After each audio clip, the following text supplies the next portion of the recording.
Thanks, Dr. Ayler.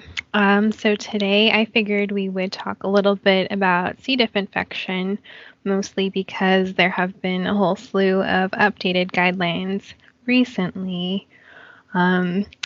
Just because of everything that's been going on in the world, these are maybe not as in-depth as I would have hoped they would be, but at the very least, we can kind of introduce you to what those new guidelines say and some of the literature behind those recommendations.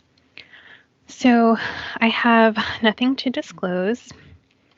Today we're really just going to be reviewing those updated IDSA SHAE treatment guidelines that came out in June and summarize some of those trials that led to newer recommendations, and then discuss a place in therapy. So there's a lot of things we won't be talking about, so everything there that's listed on the slide you can peruse at your own leisure, but we won't be talking about that in this lecture.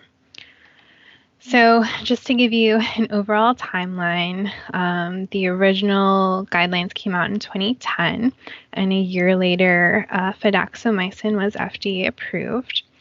And then about 2 years later, the ACG guidelines for C. diff came out. Fast forward to 2016, and that's when Bezlotoxumab was FDA approved. And early 2018, we saw those revised or updated guidelines from IDSA. And very recently, I think both ACG and IDSA came out with updated guidelines in June of this year. So we're mostly going to be talking about those IDSA guidelines. So I figured I'd start with just a little bit of background, which I'm sure everyone is probably pretty familiar with. So in terms of epidemiology, C. diff remains listed as an urgent threat. The most recent data that we have is from 2017. So the CDC estimates that there were about 200,000 new C. diff infections per year, and that's really in hospitalized patients or in patients that led to hospitalization. It's not accounting for any community-acquired infections. About 15,000 deaths are directly attributable to C. diff, and about $1 billion in excess medical costs. And we all know one of the major problems with C. diff is that 20 to 30% of our patients who have an initial episode will have at least one recurrence, and a lot of those patients will have even subsequent recurrences. So with recurrent C. diff, obviously we're getting increased healthcare costs. So this is just an adaptation of one of the cost effectiveness studies that really shows that initial treatment might not be too much, but once you start factoring in recurrent C. diff in terms of medication cost and repeat hospitalization, those costs really do go up exponentially. So in terms of pathophysiology, obviously, C. diff, you can ingest it, and once it gets into the stomach, those acids really turn those vegetative cells into spores, which allow it to survive down into the small bowel. And eventually they'll become vegetative again once they reach the colon. So one of the things we worry about, obviously, are those spores because they are, resistant to heat, many disinfectants, obviously antibiotics because they're not actively replicating or anything. And we know that these survive well in the hospital, but also the community environment, so up to months at a time on non-porous surfaces. So one of our cornerstones of prevention is preventing transmission. So that's hand hygiene. So ideally, we want to be using hand washing with soap and water because we know our alcohol-based hand sanitizers do not kill those C. diff spores. And the graphic on your slide there is just an adaptation from an interesting poster, probably several years ago at this point. But they were looking at the decrease in C. diff colony counts when looking at washing your hands in warm water in the red, washing your hands in cold water in the orange, or using alcohol-based hand sanitizer. And I think what's most interesting is you're actually seeing an increase in C. diff colony counts when you're using the hand sanitizer, because you're, facilitating that conversion into the spores, so that they can, return to that vegetative state eventually. And then obviously when we have these patients, don't forget about, washing their hands and then high touch surfaces. And one of the big problems we also see is this hypervirulent strain. The other name for it is on the slide there, but essentially it secretes a lot more toxin, so 16 times more of toxin A, which induces that inflammatory reaction, and 23% more of toxin B. And we do see an increased sporulation capacity with this hypervirulent strain. So in the past, this has been a major cause of hospital outbreaks. What the CDC has been saying is we've been seeing decreasing hospital infections, but increasing community infections. And especially because the prevalence of the strain is really not well defined, we would anticipate that we're seeing less and less of it in the past couple of years. The most recent study I could come across that looked at this hypervirulent strain was within the VA, and this is 5 years ago now, but I've highlighted in that South Atlantic group, which is where Florida would lie, about less than 20% of cases would be that hypervirulent strain, and we would anticipate even less at this point. All right, and then finally, just talking about risk factors. So obviously for disease, advanced age, duration of hospitalization, exposure to antibiotics. Historically, we've thought fluoroquinolones and clindamycin are our highest offenders, but there was recent data suggesting that the cephalosporins are just as bad. Patients receiving chemotherapy or any sort of manipulation of that GI tract. And then the risk factors for recurrence, I think, have been clarified lately, especially with the release of these newer guidelines. So patients who are over the age of 65, if they are considered immunocompromised, if they present with severe C. diff infection, and then again, obviously, if they are infected with that hypervirulent strain. So just to go over again, basics, diagnosis, and classification, that clinical definition has not changed. So you need the presence of diarrhea, so 3 or more unformed stools in 24 hours, plus either a stool test that's positive for C. diff or its toxins, or I don't know how common this is, an actual findings on pathology. So if the patient went for a colonoscopy. I put up the Bristol stool chart on the left-hand side for you. So, obviously here at the VA, we're only testing liquid stools. So you can have soft stools, but that's not really going to qualify. It has to take the shape of the container that it's put in order for the microlab to test it. Before you send those tests, obviously you want to consider other causes of diarrhea. Is that patient on tube feeds, or are they on laxatives or other medications that could cause diarrhea? And can we consider stopping those for 24 hours or so to see if it improves off of those medications?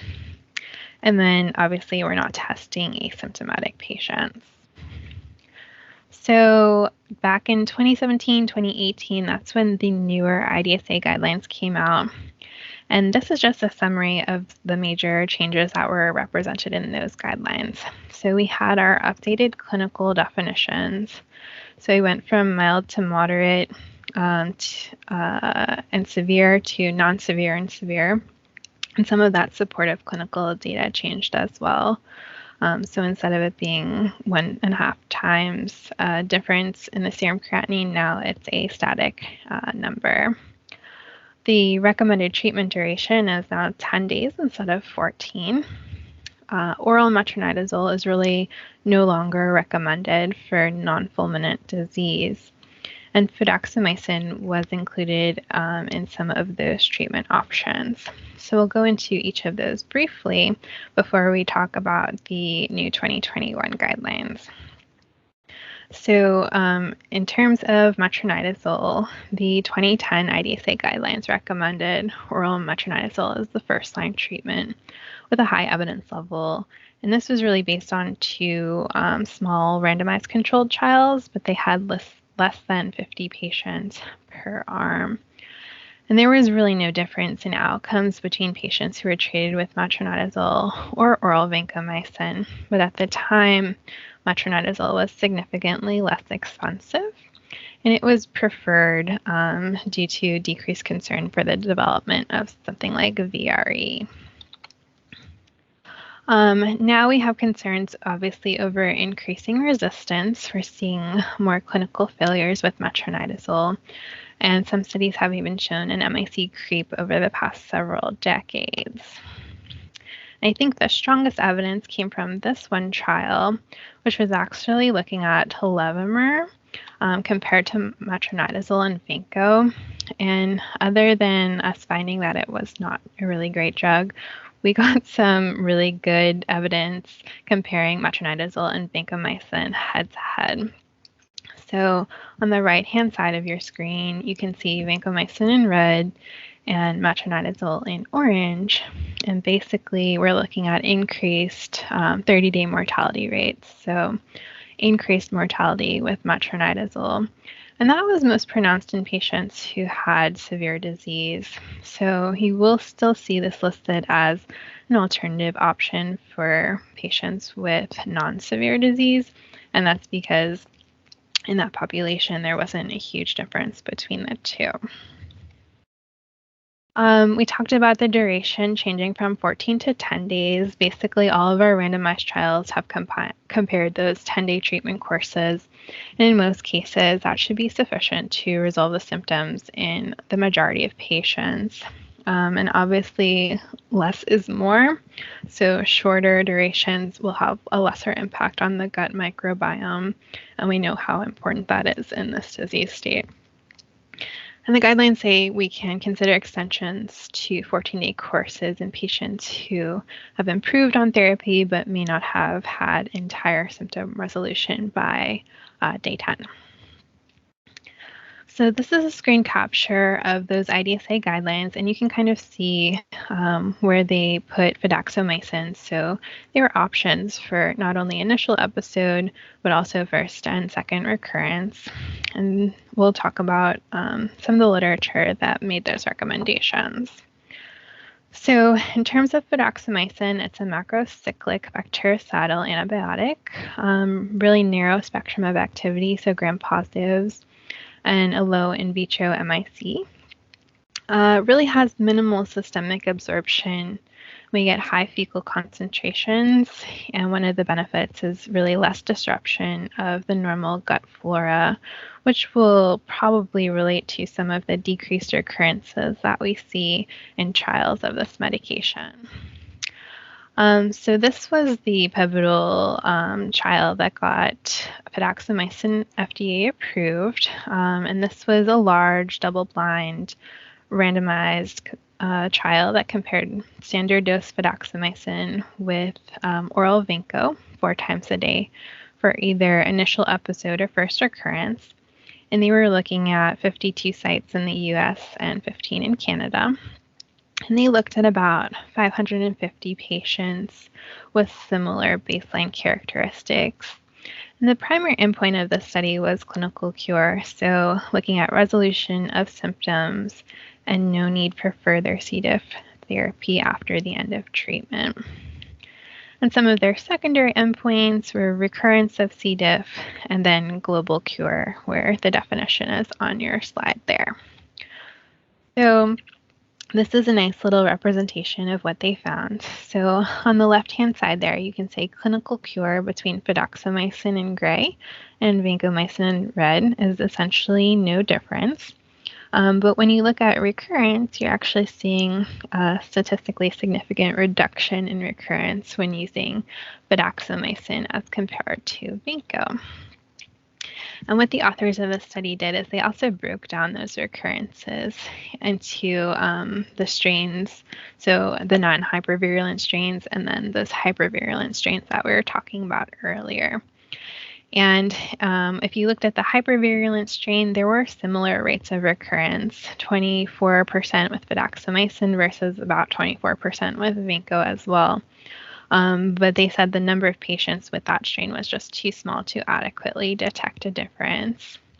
Whereas if you're looking at the non-hypervirulent strain, that's where we're seeing that majority of patients with the lower rate of recurrence treated with Fidaxomicin compared to Vinco. So about 7.8% with Fidaxo versus 25% with Vinco. The authors also conducted a post hoc analysis, so I don't need to tell you, what the limitations of that are, but I did want to include that here. So they looked at stratifying these patients based on the things listed on the slide. So prior history of C. diff, prior therapy, age, creatinine levels, things like that. And essentially what they found was that patients who were 65 years of age or greater had similar cure rates, but the use of Fidaxomicin was associated with a 60% lower risk of recurrence compared to oral vancomycin. Now, the other trial that led to these recommendations in the 2018 guidelines was this one, which was another large double-blind trial that compared Fidaxo versus oral Vinco. And this was not only in the US and Canada, but also in several sites in Europe. And they looked about the same amount of patients, 535. And most of these patients were on their initial episode, and a majority of them also were hospitalized inpatient. So primary endpoint, again, was clinical cure, and secondary endpoints were essentially the same as well. And you might think that this is the same graph, but it's not.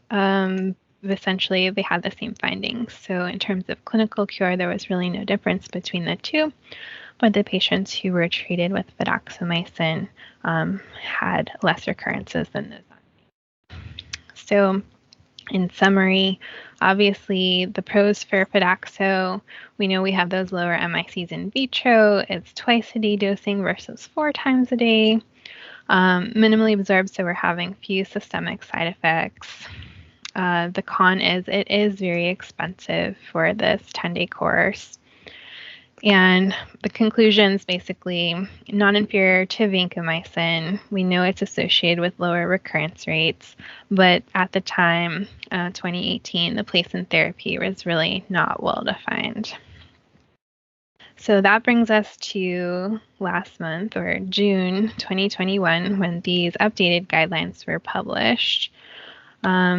And basically, these were the major changes that were highlighted in these updated guidelines. So they say standard dose Fidaxomicin, so 200 milligrams twice a day, is now preferred for initial episode. You can either use standard dose or extended pulse dose Fidaxomicin for the first C. diff recurrence.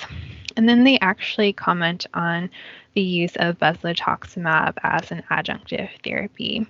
So we'll kind of summarize some of the data behind these newer recommendations, and then we'll talk about, where everyone sees these agents being used at the different hospitals in our area.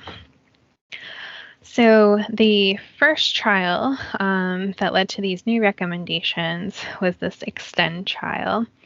And what it was is they used a novel dosing regimen. So instead of Fidaxomicin, 200 milligrams twice a day for 10 days, they used this extended pulse regimen. So 200 milligrams twice a day for 5 days, and then 200 milligrams every other day for the next 20 days.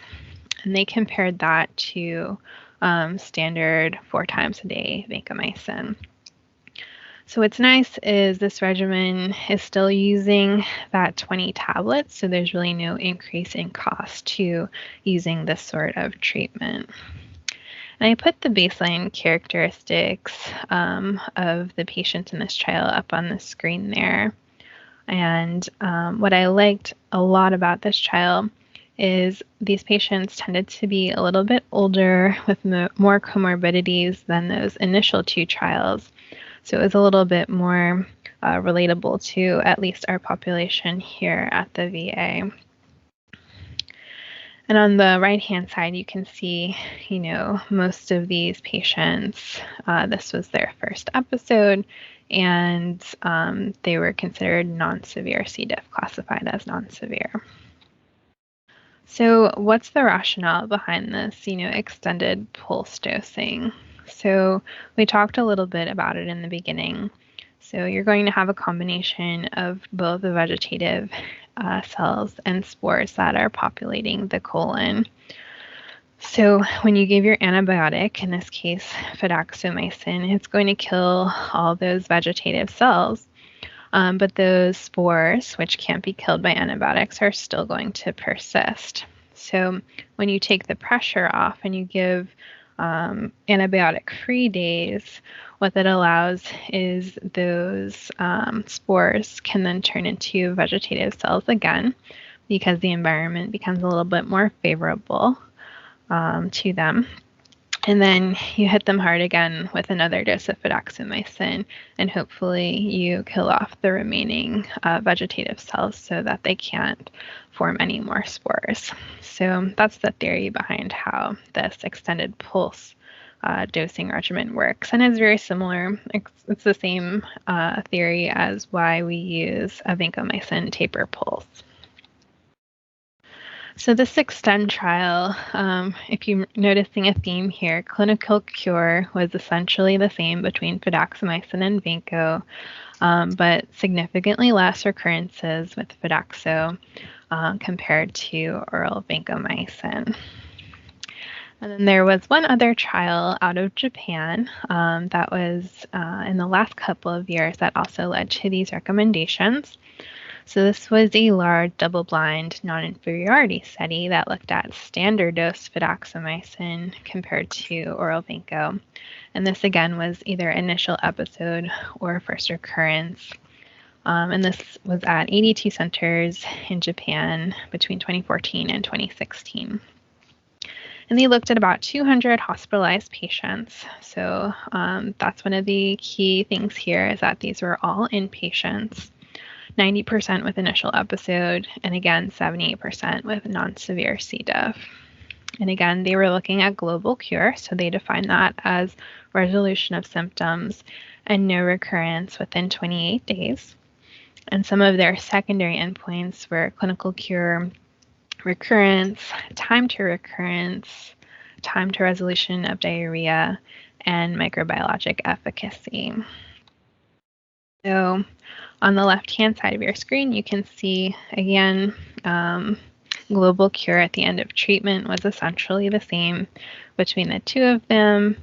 And recurrence, that's where you're kind of seeing the difference. So less recurrence with fidaxomicin in that dark red color. What the authors also noted was that the global cure rate difference increased from 1.2% to about 4% in patients who successfully completed their dosing regimen instead of just including patients who received at least one dose. And in terms of other secondary objectives, the time to recurrence was about 11 days for Fidaxo and 8 days for vancomycin. And the time to resolution of diarrhea, about 4 days for fidaxomicin and 3 days for vanco. What the authors of the IDSA guidelines did was they examined all 4 of those clinical trials, and they put together these nice little forest plots for us. So on your screen, you can see on the left is C. diff clinical cure comparing vanco and fidaxomicin, and on the right we have drug-related adverse events. And basically you're seeing that there is no difference between the two of these agents.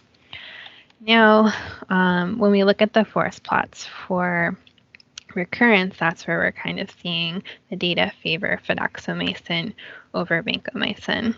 So the top forest plot includes all 4 of those trials that we just talked about.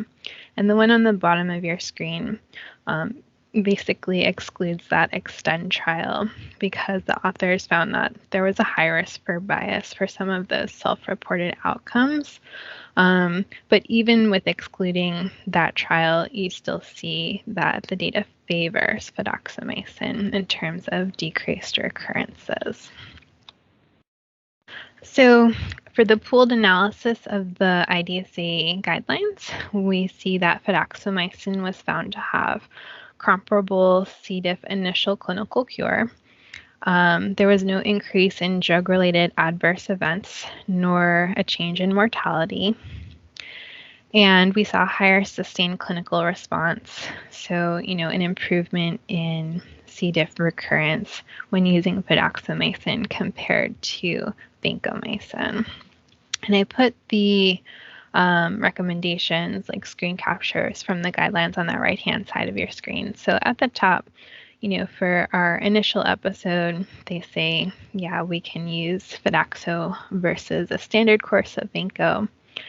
And then in patients with recurrent C. diff, this is where they start recommending either your standard or your extended pulse dose of fidaxomicin.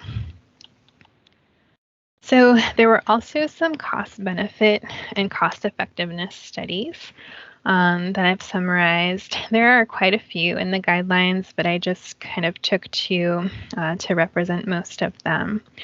So on this slide here is each letter is representing a different hospital, so hospitals A through G.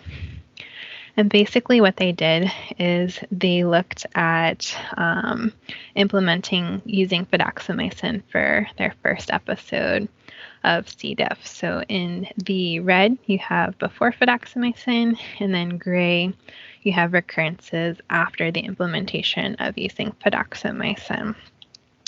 So what you can see is that biggest reduction in recurrence rates was seen with those first 2 hospitals, hospitals A and B. And those were the ones that implemented Fidaxo use for the first episode of C. diff. And those hospitals, as you can see, had a statistically significant decrease in not only 28-day mortality, but also 90-day recurrence rates. Now, the other hospitals on there, you can also see differences, maybe not as robust, and those were implementing these changes either in patients with their first recurrence at hospital C in the middle, or on select criteria, so those last 4 hospitals on the right-hand side. This was another nice cost-effectiveness study that looked at using fidaxomicin versus oral vancomycin for recurrent C. diff. And this was a single center study in the US, and they just looked at patients who received oral vanco or fidaxomicin for recurrent C. diff. And they looked at C. diff-related readmissions. So in patients who received fidaxomicin, about 20% of those patients were readmitted. But those patients who received vancomycin, upwards of 40% of those patients were readmitted. So like we talked about in the beginning, it's not only the drug acquisition cost that we're worried about, how much does therapy cost, but all those associated costs of, hospitalization and readmission. So basically what the graphic is showing us is that, fidaxomicin has a higher upfront cost, but in most cases it's going to have an overall cost savings by preventing C. diff recurrences. So the next thing that the guidelines mentioned is the use of adjunctive Bezlotoxumab. So this is, I'm sure you're aware or familiar with it. It's a fully human monoclonal antibody that binds and neutralizes C. diff toxin B. And it's typically administered as a single IV infusion over 60 minutes. Now, this is not for C. diff treatment. It is used in conjunction with standard of care antibiotics, so vancomycin or fidaxomicin. and the aim is to decrease the rate of recurrence. Typical dosing is 10 mg per kg of actual body weight, but it is pretty pricey. So one vial, which would be 1,000 milligrams, is about $4,500. So I didn't go too much in depth with this trial because I'm sure most of us are familiar with the Modify 1 and 2 trials. But basically, they looked at adding bezlotoxumab to standard of care antibiotics to just standard of care antibiotics alone. And they were looking at clinical cure and C. diff recurrence. So if you haven't noticed the theme yet, clinical cure, no difference between the two. But bezlotoxumab, there were significantly less recurrences in that group compared to the patients who just received standard of care antibiotics. And one of the limitations with the Modify 1 and 2 trials is that, this was conducted prior to those updated guidelines coming out. So they were really looking at either metronidazole or oral vancomycin as standard of care, and there really weren't any patients who received Fidaxomicin. So this trial came out just last year, and it kind of reinforced what we were seeing in the Modify 1 and 2 trials. But this was a real-world, retrospective, multi-centered cohort study that looked at 34 different infusion centers between 2017 and 2018. So you'll notice right off the bat that time frame is, when centers could have started using Fidaxomicin. So this included about 200 patients. 86% of those had a prior C. diff episode, so we're looking at least that first recurrence. And about 80% of those also had 2 or more risk factors for recurrent C. diff, which we talked about earlier. So immune compromise, age greater than 65, or recurrent C. diff within the past 6 months. So the average time to bezlotoxumab was about 15 days from that initial positive C. diff test and about 11 days from initiation of standard of care antibiotics. And what's nice about this trial is it included patients on oral vancomycin and the vancomycin taper pulse, but about a third of patients were also on Fidaxomicin. And that population was really missing in the Modify 1 and 2 trials. So what they found in this study was that about 16% of patients experienced recurrence, which is, pretty typical with bezlotoxumab. On the right-hand side of your screen, you can kind of see those patients with 2 or more C. diff recurrences were associated with a higher risk for subsequent recurrence. So it's kind of suggesting that if we're going to use this agent, it really should be probably prior to that second C. diff recurrence. The study also looked at time to recurrence after bezlotoxumab.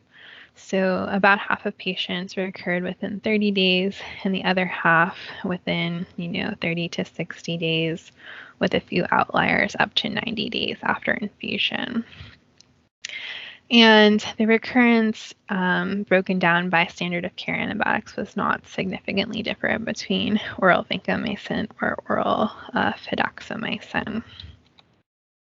So again, what the IDSA guidelines did for us is they kind of, looked at these studies and completed these little forest plots for us. So on the top hand side of your screen, you can see patients with more than one risk factor versus no risk factor for recurrent C. diff. And, we're pretty much favoring the addition of bezlotoxumab. And then on the bottom forest plot, they were looking specifically at patients who had a C. diff recurrence within the past 6 months.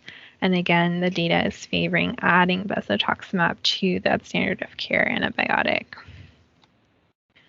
So What do the guidelines recommend? They say for recurrent C. diff episodes within the last 6 months, they suggest adding on bezlotoxumab. Now, when we looked at all the data, that balance of benefits and harms favors adding bezlotoxumab for any patients with at least one risk factor, but the guidelines really suggest if you had to pick one, recurrence within the last 6 months would be kind of a priority. So how does this kind of apply to our practice setting? I will tell you here at the VA, Fidaxomicin and Bezlotoxumab have been non-formulary.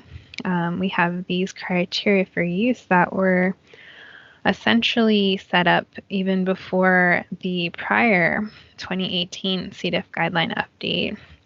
And they really use Fidaxomicin kind of late in therapy, so where patients would have had to have a standard course of oral vancomycin and then a tapered pulse course of vancomycin before they would qualify to use this. And I think that's mostly from a cost perspective, because at this point we're losing the benefit of preventing recurrences. This next slide is this criteria for use for Bezlotoxumab, which again I think is driven from a cost perspective.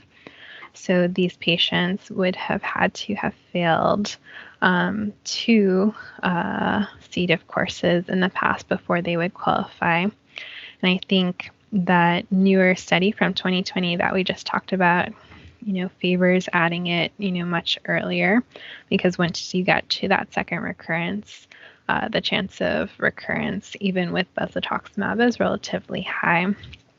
So I know our PBM is working to update these. So I would be curious to see how these recommendations are going to change and where we're actually going to use these antibiotics. So just wanted to put things in perspective. Back in 2018, when those new or the prior IDSA guidelines came out that recommended that you could use Fidaxomicin for initial episode, we sat down and we looked at our C. diff rates here at the VA, and what we found between 3 years in May 2015 to May 2018 is that we had about 323 unique patients with a positive C. diff test who had active infection.